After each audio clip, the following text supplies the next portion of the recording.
இனிமையான குழந்தைகளே, நீங்கள் அதிகாலையில் செல்வந்தர்களாக ஆகின்றீர்கள், மாலையில் ஏழையாக ஆகின்றீர்கள்.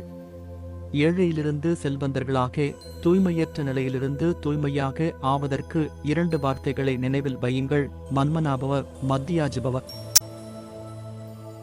வரதானம்: பரமாத்மா அன்பில் மூழ்கியிருந்து அல்லது சந்திப்பில் ஒன்றிணைந்து இருக்கும் உண்மையான சிநேகி ஆவீர்களாக.